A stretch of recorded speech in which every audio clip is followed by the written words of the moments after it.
Hello everyone, welcome to Pratap Sir's Advanced Chemistry Classes। आप लोगों के लिए हम लेके आए हैं बुलेट के रफ्तार से रिवीजन। ठीक है, so this video is recommended generally for those student who have already studied the solid state, या फिर they may be in the class 12 or they have just passed the intermediate and preparing for various entrance examinations, right?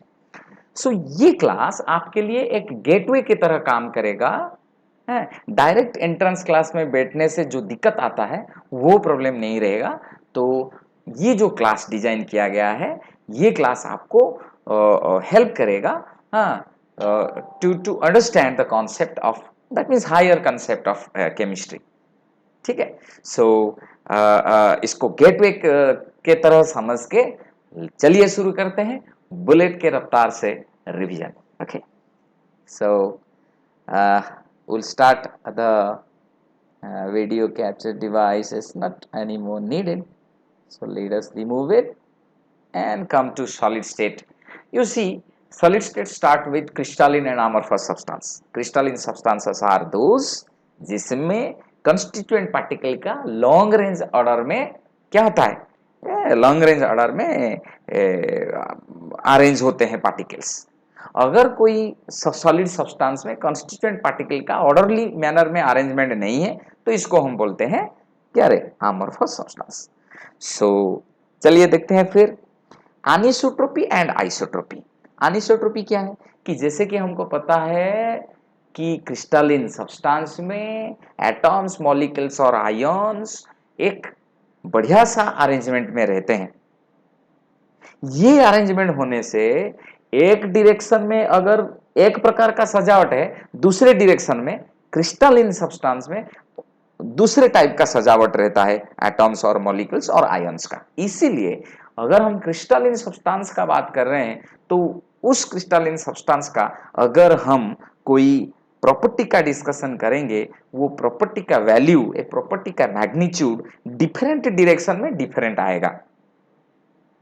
इसीलिए crystalline substance को हम बोलते हैं कि इसके पास अनिसोट्रोपी है और इफेक्ट को बोलते हैं अनिसोट्रोपिक इफेक्ट। लेकिन अमॉर्फस सब्सटेंस में हियर एंड देयर करके एटम्स, मॉलिक्यूल्स और आयंस का सजावट है, जनरली नॉट आयंस, एटम्स और मॉलिक्यूल्स। सो एक प्रॉपर अरेंजमेंट ना होने के कारण we do not get different value of the same property in different directions. So next चलते हैं sharp melting point in crystalline substance. क्या होता है शार्प मेल्टिंग पॉइंट? एक पर्टिकुलर टेम्परेचर में मेल्ट होना, इसको बोलते हैं शार्प मेल्टिंग पॉइंट। ये किधर देखने को मिलता है? ये हमको मिलता है क्रिस्टलिन सब्सटेंस में। क्रिस्टलिन सब्सटेंस में जैसे कि आप देख सकते हो इधर ये जो ग्राफ है, ये जो फ्लैट पर्सन है, ये वाला, ये फ्लैट पर्सन जो मिल रहा है, ये फ्लैट पर्सन क्या बोलता है हमको कि हम हीटिंग तो कर रहे हैं लेकिन टेम्परेचर बढ़ता नहीं है। क्यों नहीं बढ़ता है? क्योंकि जब तक इधर है क्या, इधर है सॉलिड, इधर है सॉलिड और इधर है लिक्विड। इसका मतलब यह है कि होल ऑफ द सॉलिड जब तक लिक्विड में कन्वर्ट नहीं हो जाते तब तक टेम्परेचर बढ़ता नहीं है। तो ये फ्लैट पर्सन हमको क्रिस्टलिन सब्सटेंस में मिलता है। लेकिन इधर देखने को क्या मिलता है अमॉर्फस सब्सटेंस में? इधर है हमारे लिए अमॉर्फस सब्सटेंस। देखो ये अमॉर्फस सब्सटेंस में टीजी लिखा हुआ है। टीजी का मतलब है ग्लास ट्रांजिशन टेम्परेचर। टीजी क्या है रे? टीजी है ग्लास ट्रांजिशन टेम्परेचर। ठीक है, ये ग्लास ट्रांजिशन टेम्परेचर क्या है कि जो जब हम हीट करने चलते हैं, ठीक है, हीट करने जब चलते हैं वो सॉलिड लिक्विड स्टेट प्राप्त नहीं कर पाता है। एक ग्लासी स्टेट आता है जिधर जो अमॉर्फस सब्सटेंस का जितना भी डिसऑर्डर अरेंजमेंट था और ज्यादा डिसऑर्डर अरेंजमेंट आ जाता है, सॉफ्ट होता है पहले। जैसे कि पॉलीथीन क्या अगर और कोई पॉलीमर को अगर हम हीट करते हैं तो पहले वो सॉफ्ट बनता है, तो वो जो ग्लासी स्टेट पहले आता है फिर आग लग जाता है ज्यादा हीट देने से, ठीक है। So no definite heat of fusion and melting point in case of amorphous substance, whereas crystalline substance में हीट ऑफ फ्यूजन एक फिक्स रहता है, मेल्टिंग पॉइंट भी फिक्स रहता है। इधर फ्लैट पोर्शन कोई भी नहीं है, हमको ये जो temperature versus heat time of heating में फ्लैट पोर्शन नहीं मिलता है जैसा हमको क्रिस्टलाइन सब्सटेंस में मिल रहा था। ओके, सो क्रिस्टलाइन सब्सटेंस एक पर्टिकुलर पॉइंट में क्या होता है, मेल्ट होता है, जैसे कि crystalline quartz, crystalline solid quartz है, जो कि 1500 डिग्री सेंटीग्रेड में मेल्ट करता है। लेकिन अगर अमरफस क्वार्ज लेंगे तो उसका पर्टिकुलर मेल्टिंग पॉइंट नहीं रहता, ये है मेल्ट होता है कुछ रेंज ऑफ टेम्परेचर में, that is 1500 degree centigrade to 2000 degree centigrade. Next चलते हैं लार्ज थ्री डिमेंशनल। अगर हम क्रिस्टलाइन सब्सटेंस, हम अमोर्फस सब्सटेंस को छोड़ दिए, अभी क्रिस्टलाइन सब्सटेंस को हम डिस्कशन करेंगे। क्रिस्टलाइन सब्सटेंस में हम तो ऑलरेडी बोल चुके हैं कि regular arrangement of constituent particle है। वो रेगुलर अरेंजमेंट में whole throughout the crystalline substance में योर कॉन्स्टिट्यूएंट पार्टिकल मतलब जिस एटम्स और मॉलिक्यूल्स और आयन से वो सब्सटेंस तैयार हुआ है, फॉर्म हुआ है, वो constituent particle whole throughout the solid substance एक रेगुलर अरेंजमेंट में है। पूरा जो the large three dimensional network, पूरा सॉलिड सब्सटेंस को, पूरा क्रिस्टलाइन सब्सटेंस को हम बोल सकते हैं क्रिस्टल लैटिस और स्पेस लैटिस, जहां क्या होता है, जहां आपका कॉन्स्टिट्यूएंट पार्टिकल्स का, एटम्स और मॉलिक्यूल्स और आयंस का पूरा बड़ा सा लॉन्ग रेंज ऑर्डर में थ्री डिमेंशनल नेटवर्क में बढ़िया सा अरेंजमेंट है, रेगुलर अरेंजमेंट है। वो बड़ा थ्री डिमेंशनल नेटवर्क से स्मॉलेस्ट, सबसे छोटा थ्री डिमेंशनल नेटवर्क अगर हम काट के ले आएंगे तो वो हमको देता है यूनिट सेल। यूनिट सेल को समझने के लिए एक्चुअली हम टू डिमेंशनल से शुरू करें तो अच्छा होगा, नहीं तो डायरेक्टली भी हम थ्री डिमेंशनल यूनिट सेल से समझ पाएंगे। ये जो थ्री डिमेंशनल यूनिट सेल हम बोल रहे हैं, various types of unit cell हमको मिल सकता है, क्योंकि एक यूनिट सेल का पैरामीटर्स कहने से हम क्या समझते हैं, पैरामीटर्स का मतलब यह है कि इसका जो यूनिट सेल हमको मिल रहा है, इसका एज लेंथ क्या क्या है, एज लेंथ के बीच में क्या रिलेशनशिप है, और एज लेंथ के बीच में होने वाला जो एंगल्स जिसको बोलते हैं इंटर एज एंगल और इंटर एक्सियल एंगल्स जिसको हम बोलते हैं अल्फा बीटा गामा, उससे पता चलता है कि किस टाइप का यूनिट सेल हमको मिलता है। ठीक है, फिर हम चलेंगे parameters of unit cell in figure. जैसे कि हम चलते हैं इधर, देखिए कि ये पूरा जो लार्ज थ्री डिमेंशनल नेटवर्क है, इसको हम बोलते हैं क्रिस्टल लैटिस। क्रिस्टल लैटिस जिस कॉन्स्टिट्यूएंट पार्टिकल से तैयार हो रहा है, इसको हम बोलते हैं लैटिस पॉइंट। लैटिस पॉइंट कहने से जो कर्नर में हो या फिर फेस सेंटर में हो या फिर बॉडी सेंटर में, जैसे हम पढ़ रहे थे, तो जिस कॉन्स्टिट्यूएंट पार्टिकल से, ठीक है, तैयार होता है हमारा सब्सटेंस, क्रिस्टलाइन सब्सटेंस, इसको बोलते हैं लैटिस पॉइंट। ठीक है, पूरा लार्ज थ्री डिमेंशनल नेटवर्क को क्रिस्टल लैटिस, और उससे अगर एक छोटा सा ये वाला, अगर एक छोटा सा, ठीक है, हम तैयार करते हैं ले लेते हैं, छोटा सा ले लेते हैं सबसे छोटा यूनिट सेल, तो ये बन जाता है हमारे लिए सॉरी, सबसे छोटा थ्री डिमेंशनल नेटवर्क अगर हम ले लेते हैं, ये वाला बन जाता है हमारे लिए क्या रे, यूनिट सेल। ये यूनिट सेल का पैरामीटर्स क्या है कि इसका edge length, okay, X axis में जो है इसको बोलते हैं बाबा, क्या बोलते हैं रे, इसको बोलते हैं ए। वाई एक्सिस में जो है इसको बोलते हैं बी, एज लेंथ को, और जो जेड एक्सिस में होता है इसको बोलते हैं सी। और ये बन गया एज लेंथ। एज लेंथ के बीच में होने वाले एंगल्स को हम बोलते हैं इंटर एक्सियल एंगल्स और इंटर एज एंगल्स। जैसे कि बी और सी के बीच में जो एंगल है इसको हम बोलते हैं अल्फा, इसको बोलते हैं अल्फा। किसके बीच में एंगल है, बी सॉरी, किसके बीच में ये एंगल है, ये है बी एंड सी के बीच में अल्फा। ओके, फिर सी के बीटा किसको बोलेंगे, सी एंड ए के बीच में जो एंगल है इसको बोलेंगे बीटा, और ए और बी के बीच में जो एंगल है इसको बोलेंगे गामा।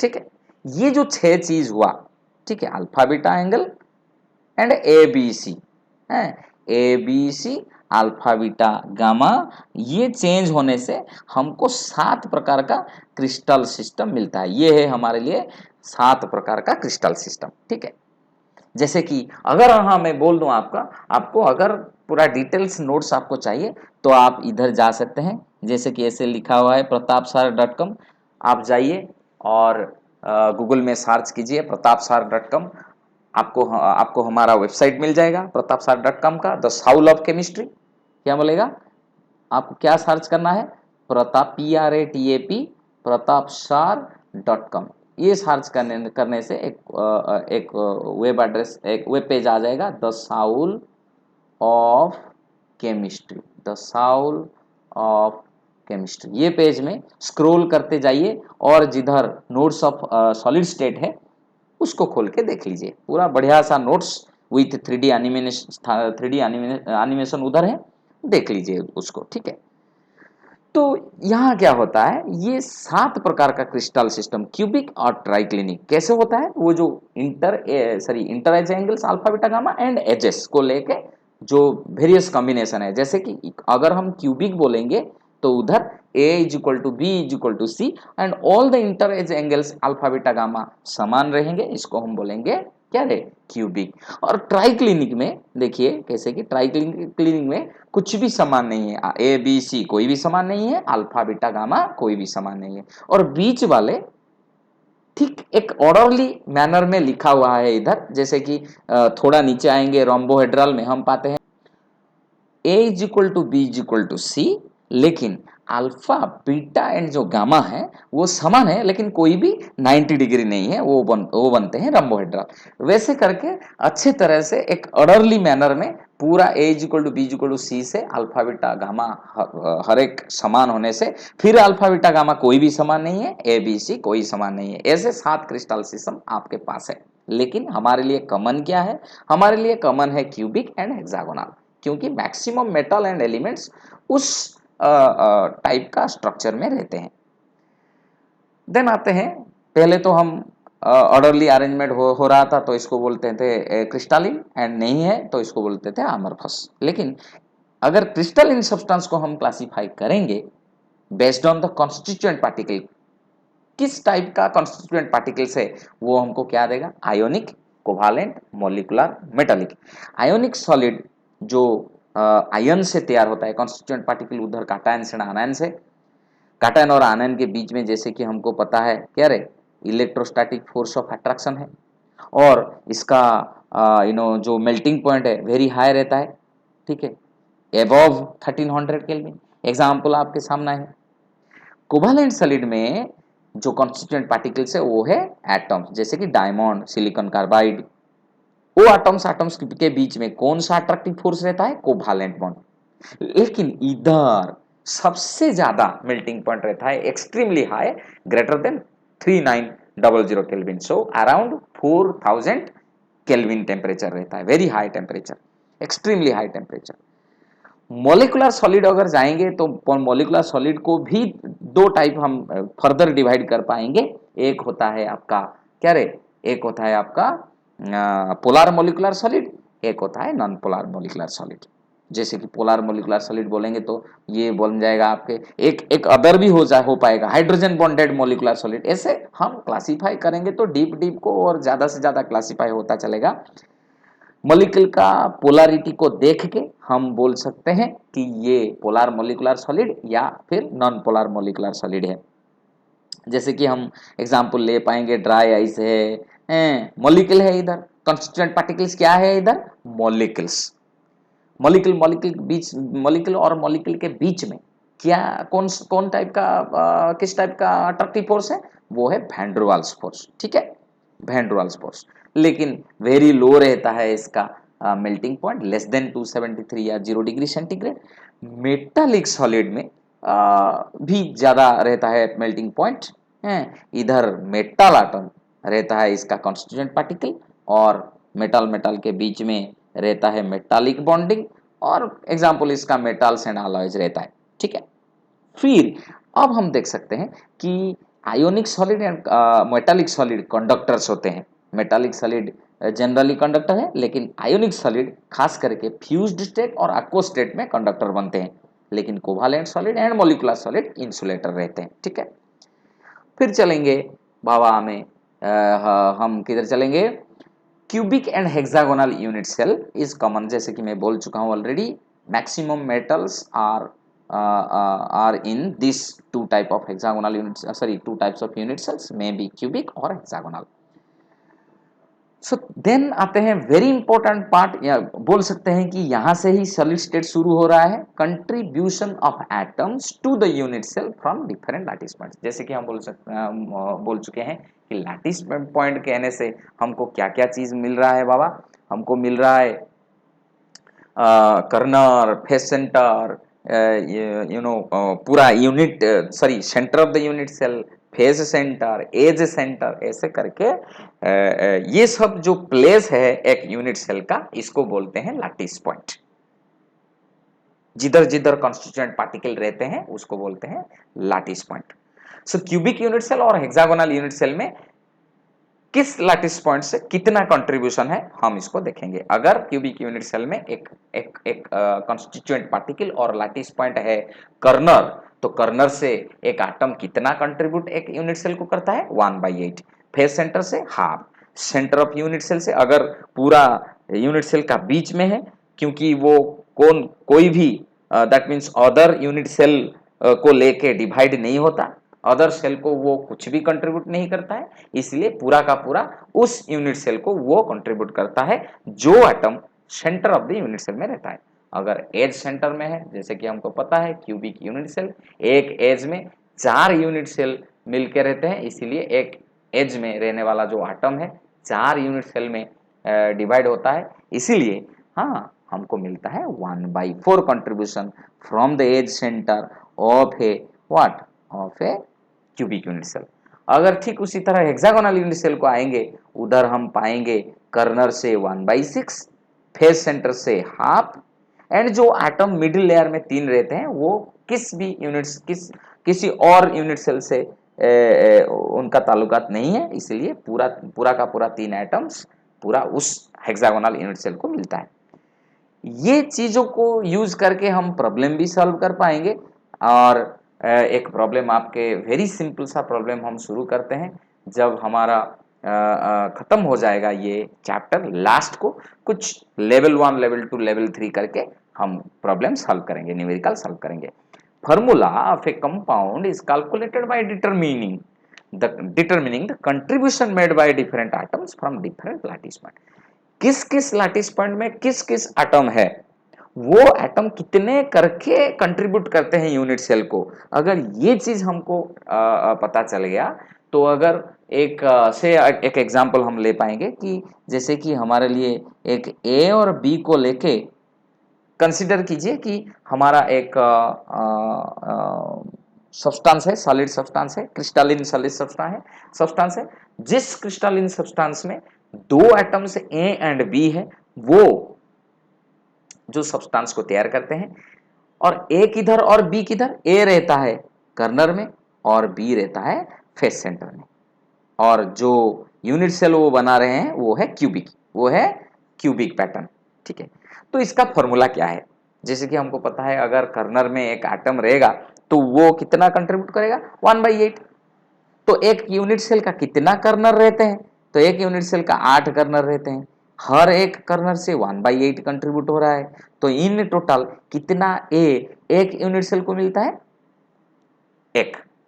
ठीक है, फिर कितना बी एक यूनिट सेल को कंट्रीब्यूट हो रहा है, क्योंकि जो फेस सेंटर है, ऑल द फेस सेंटर्स में एटम बी रह रहा है, इसीलिए 6 फेस सेंटर से हर एक फेस सेंटर से कंट्रीब्यूट होता है half. So in total be जो कि फेस सेंटर में हर एक फेस सेंटर में है वो कंट्रीब्यूट करता है 3। सो ए का 1, बी का 3, hence formula of the compound becomes AB3।